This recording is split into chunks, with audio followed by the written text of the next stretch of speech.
This channel does not promote any violent, harmful, or illegal activities. All content provided by this channel is meant for an educational purpose only.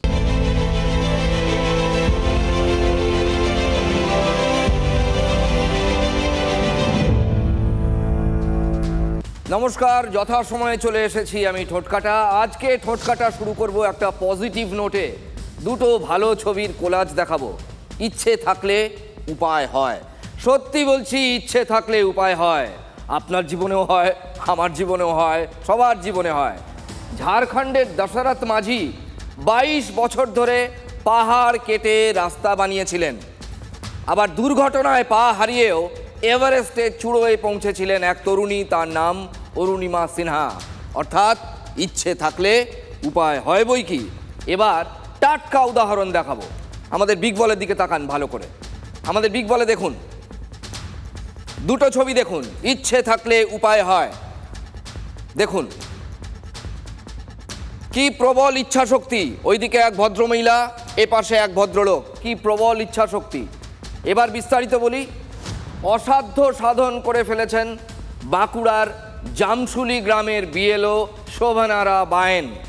জন্ম থেকেই তিনি বিশেষভাবে সক্ষম। একটি পা হাঁটুর নিচ থেকে নেই। এক পায়ে লাফিয়ে লাফিয়ে তাকে মুভমেন্ট করতে হয়, চলতে হয় এক জায়গা থেকে আরেক জায়গা। এভাবেই, ঠিক এই রকমভাবেই যে ছবি দেখছেন, এসআইআরের 99% কাজ তিনি শেষ করে ফেলেছেন। শোভনারাকে কুর্নিশ। ভাঙা পা নিয়ে লড়ে যাচ্ছেন উত্তর 24 পরগনার অশোকনগরের বিএলও চিরঞ্জীব মজুমদারও, যে ছবি দেখালাম। আবার কাণ্ড শুনুন, এসআইআর শুরু হওয়ার পর তার পা ভেঙেছে। কি মনের জোর। তিনি বলেননি যে আমি অব্যাহতি চাইছি। প্লাস্টার পড়েছে পায়ে, ছবি দেখাচ্ছি। দায়িত্ব পালন বোধহয় একেই বলে। অভিযোগের ডালি নিয়ে ওই ইলেকশন কমিশনের সামনে যারা কান্নাকাটি জুড়ে দিয়ে ধর্ণা দিয়েছিলেন সারা রাত, সেই বিএলওদের বলছি, আপনারা এদের দেখে তো কিছু শিখতে পারেন। নির্বাচন কমিশনের নির্দেশ আমাদেরকে দিয়েছে, কিন্তু আমাদেরকে মানতে হবে, যথাযথভাবে পালন করতে হবে। যতই প্রতিবন্ধকতা থাকুক না কেন, সেটাকে আমাদেরকে এগিয়ে যেতে হবে। সে প্রত্যেকটা বাড়িতে যায় একটা পায়ে। আমি মনে করব যে সরকার এই মেয়েটাকে 3 চাকা কুটি দেওয়ার ব্যবস্থা করার, আমি মনে খুব খুশি আনন্দিত হতাম। যখন ও নিল, আমরা প্রথমে ভেবেছিলাম হয়তো উদ্ধার করতে পারবে না, কিন্তু এই মোটামুটি আজকে কদিন 4 দিন, মানে 26 দিনের মাথায় 99% কাজ করে যে সফল হবে, এটাও ভাবতে ভালো লাগছে। উত্তর 24 পরগনার অশোকনগরের চিরঞ্জীব মজুমদারের দুপাই অবশ্য সচল ছিল। এসআইআরের কাজে বেরিয়ে মাথা ঘুরে পড়ে যান, ডান পা ভেঙে যায়। কাজ থেকে অব্যাহতি চাননি চিরঞ্জীব। প্লাস্টার করা পা নিয়েই ফর্ম আপলোডে ব্যস্ত। ইচ্ছে থাকলে উপায় হয়, তাই তো? আমি একটা হাঁপানি রুগী, কুত্তার মতো ঘুরছি। আমরা সাধারণ মানুষ, আমরা কোনো পার্টির নেতা নয়, কোনো নয়, কোনো পুলিশ অফিসার নয়, কেউ না, সাধারণ মানুষ। প্রতি বছর ফেলছে, কুকুরের মতো ঘুরছি। চাল নেই, খাওয়া নেই, এর দুয়ারে ওর দুয়ারে সবাই তাড়িয়ে দিচ্ছে। আমার স্ত্রী তাহলে কি ভারতবর্ষের নাগরিক নয়? 2002 আছে, 2025 আছে, সবে আছে। পৌরসভা, লোকসভা, বিধানসভা সবেতে ভোট দেওয়া হয়। বিএলওদের কান্না দেখেছেন, একাধিকবার আপনাদের দেখিয়েছি। যেমন খবর এসছে তেমন আজ এক ভোটার কেঁদে ভাসালেন। যিনি কেঁদে ভাসালেন, ইনি হুগলির বৈদ্যবাটি পুরসভার ভোটার প্রশান্ত রায়। কি কারণ তার কান্নার? এসআইআর শেষ হতে চলল, মানে এনিউমারেশন ফর্ম জমা দেওয়ার প্রক্রিয়া, সেই পর্বটা শেষ হতে চলল। এখনও প্রশান্তবাবুর স্ত্রী দীপ্তি রায় এনিউমারেশন ফর্ম হাতেই পাননি। তার ছোটাছুটি করেছেন প্রশান্তবাবু, কিন্তু কোনো লাভ হয়নি। দম্পতিকে বলা হয়েছে দীপ্তি রায়ের ফর্ম নাকি দক্ষিণ 24 পরগনার ভাঙড় থেকে ফিল আপ করে কেউ আপলোড করে দিয়েছে। দেখুন কাণ্ড, যাকে বলে উদর পিণ্ডি বুধর ঘাড়ে। আশা করব TV9 বাংলায় এই প্রতিবেদন দেখে প্রশাসন সক্রিয় হবে।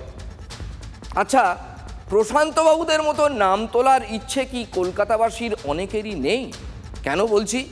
তথ্য দেখে কিন্তু তাই বলতে হচ্ছে, আমাকে বলতে আমি বাধ্য। তথ্য তাই বলছে। দেখুন, ফর্ম আপলোডে জেলা এগিয়ে, কলকাতা ঢের পিছিয়ে। স্ট্যাটিস্টিক্স দেবো আপনাদের। ঝাড়গ্রাম 89 0.3%, মানে 89.3% হয়ে গেছে ফর্ম আপলোড। ঝাড়গ্রাম, পূর্ব বর্ধমান একদম কাছাকাছি 89.3, 89.3, পূর্ব মেদিনীপুর 89%, দক্ষিণ দিনাজপুর 88%, দক্ষিণ কলকাতা ভগবান 65%, উত্তর কলকাতা আরও কম 61%। জেলা তাহলে এত এগিয়ে, কলকাতা এত পিছিয়ে কেন? এই অ্যাপটা কারা করেছে জানি না, কিন্তু দিনের মধ্যে প্রায় 24 ঘন্টা হিসাব করি আমরা, তাহলে সাকল্যে 3-4 ঘন্টা ভালো চলছে, বাকি সময়টা নানান রকম সমস্যা। যদি ভাবেন যে অ্যাপ, ওই যে আপলোড করার অ্যাপ, ওটা ঝোলাচ্ছে বলে কলকাতা পিছিয়ে, সেটা কিন্তু সত্য নয়। গত দুদিন ধরে রাজ্য জুড়েই বিএলওদের অ্যাপে বারবার সমস্যা হয়েছে, অন্তত আমারই মনে পড়ছে 2 দফায়। তাহলে জেলা এগিয়ে গেল, কলকাতা পিছলো কী করে? যদি সার্ভার গন্ডগোল হয় সবার একসঙ্গে হবে। আসলে কলকাতার ভোটারদের ইচ্ছে নাম তোলার ক্ষেত্রে কম, স্ট্যাটিস্টিক্স ডেটা তাই বলছে। বৈদ্যবাটির প্রশান্তবাবু কাঁদছেন, একটু আগে ছবি দেখালাম, কি উতলা হয়ে উঠেছেন, স্ত্রীর নামটা উঠবে কি করে? এদিকে কলকাতার বিএলওরা ভোটারদের খুঁজে পাচ্ছেন না। বেশিরভাগ ক্ষেত্রেই দেখা যাচ্ছে ওনারা থাকেন না, বাইরে চলে গেছেন, বিদেশে গেছেন, তো ফর্ম হয়তো নিয়েছেন তারপরে বাড়িতে কেউ নেই, এরকম আমরা প্রচুর ফর্ম মানে ফেরত পাচ্ছি না, এবং খুব একটা তাগিদও দেখছি না আর কি, যে কিভাবে যোগাযোগ করব ঠিকঠাক বুঝতেও পারছি। একটা বড় হাউজিংয়ে কোন ফ্লোরে কে থাকেন সেখানে গিয়ে দেখছি নেই, অন্য জায়গায় চলে গেছেন। এই ফিজিক্যালি আমাদের মুভমেন্টটা হচ্ছে, কিন্তু ফর্ম দেওয়া বা নেওয়ার ক্ষেত্রে আমাদের সংযোগটা করতে পারছি না। 2 দিন 3 দিন গিয়েও হয়তো ফ্ল্যাটে কাউকেই পাচ্ছি না। কিছু ফর্ম আসছে যেটা একটু স্লোলি আসছে, মানে অনেক ভোটার পরে নিয়েছেন, পরে দিচ্ছেন, এটা একটা ব্যাপার। দেখুন, কেউ যদি মনে করেন যে কাজটা শুধু খুঁজে বের করা ভোটারদের বিএলওদের, তা কিন্তু নয়। এটা একটা 2 ওয়ে প্রসেস। আপনারও ইচ্ছে থাকতে হবে, বিএলওরও ইচ্ছে থাকতে হবে, তার তো কর্তব্যই সেটা। নির্বাচন কমিশনের নিয়মেই বিএলওর সঙ্গে রাজনৈতিক দলের প্রতিনিধিদেরও থাকার কথা, যাদেরকে বিএলএ বলা হচ্ছে। বড় দায়িত্ব তাদের, বুথ লেভেল এজেন্ট, ভোটারদের খুঁজে বের করা, ফর্ম দেওয়া নেওয়ার কাজে তাদেরও থাকার কথা। তৃণমূলের সর্বভারতীয় সাধারণ সম্পাদক অভিষেক বন্দ্যোপাধ্যায় নির্দেশ দিয়েছেন, সবার নাম যেন ওঠে। আমার স্পষ্ট মনে পড়ছে 2 দিন, একাধিক দিন তিনি বলেছেন 100% এনিউমারেশন ফর্ম ফিল আপ করা চাই, কারো নাম যেন বাদ না যায়। কলকাতার তৃণমূল নেতারা কি দায়িত্ব ভুলে গেলেন? ওপরতলা যা বলল নিচতলা করলো না। শেষ বেলায় কাজ দেখতে তাই নামতে হয়েছে কলকাতার মেয়র ফিরহাদ হাকিমকে, কিন্তু সদুত্তর আমরা পাইনি। আমার কর্মীরা খুব সুন্দর কাজ করছে, আমাদের পার্টির কর্মীরা। মমতা ব্যানার্জির অনুপ্রেরণা হচ্ছে যে আমাদের গ্রাসরুটে আমাদের যা স্ট্রেংথ, যা কর্মী আছে, যা সিনসিয়ারিটি আছে কর্মীর, সেটা আর বাংলায় কোনো দলের নেই। এটা আমাদের কাছে একটা বড় অ্যাডভান্টেজ। এই ব্যাপারে নির্বাচন কমিশন আছে, তারা তাদের দায়িত্ব পালন করবে। বিরোধী যদি হও তাহলে তুমি গরিব নাও। তুমি গরিব হলেও যদি বিরোধী হও, অর্থাৎ বিরোধী দলের সমর্থক হও বা কর্মী হও, তুমি গরিবের সংজ্ঞার মধ্যে পড়ছো না। তাই তো দেখছি সরকারি আবাস প্রকল্পেও ওরা তৃণমূলের ঝান্ডা না ধরলে ঘর জুটবে না। বিরোধীদের হুঁশিয়ারি জয়নগরের তৃণমূল নেতা বাবু গাজীর, এটাই এখন দাস্তুর। অভিযোগ জয়নগরের শ্রীপুর পঞ্চায়েত এলাকার বিরোধী দলের সমর্থকদের। দেখতে পাচ্ছি যে এই যে একটি বাড়ি রয়েছে পলাশ দাসের, তার 3 সন্তান সহ স্ত্রীকে নিয়ে অন্যত্র আত্মীয় বাড়িতে চলে গিয়েছেন। বাড়ির ভগ্ন প্রায় দশা বলা যেতে পারে। আর এই রকম অবস্থার মধ্যেও সরকারি আবাস যোজনার সুবিধা কিন্তু এরা পেলেন না। কাদেরকে ঘর দেওয়া হচ্ছে? যারা হচ্ছে টিএমসি করছে তাদের দিচ্ছে। মানে বাবু গাজী যেটা বলেছিল যে তৃণমূল করলেই ঘর পাবে, বাকিরা ঘর পাবে না। হ্যাঁ, সেইভাবে চলছে। শ্রীপুরের একটা আগুন অবধি জলের পাইপ ঢুকছে না, কিছু ঢুকছে না। শ্রীপুরের দাসপাড়ার ছবি দাস, সীমা দাসেদেরও সীমাহীন আক্ষেপ। পার্টি থেকে বলবে যে এটা যাও ওটা যাও, আমি যেতে পারছি না। আমরা গরিব লোক, না খালে আমার খাওয়া হবে না, কোথায় যাবো আমরা যেতে পারছি না, ওই জন্য দেয় না। এটা হয়তো পার্টি থেকে এটা হচ্ছে, হয়তো আমরা সেই পার্টি করি না, হয়তো তার জন্য। কোন পার্টি করেন না আপনারা? টিএমসি পার্টি করি না হয়তো। দরমার বেড়া, টিন, ফুটো ফাটা প্লাস্টিকে ঘেরা সংসারে মাথার ওপর পাকা ছাদের স্বপ্ন দেখে কি তাহলে ভুল করেছেন ওরা?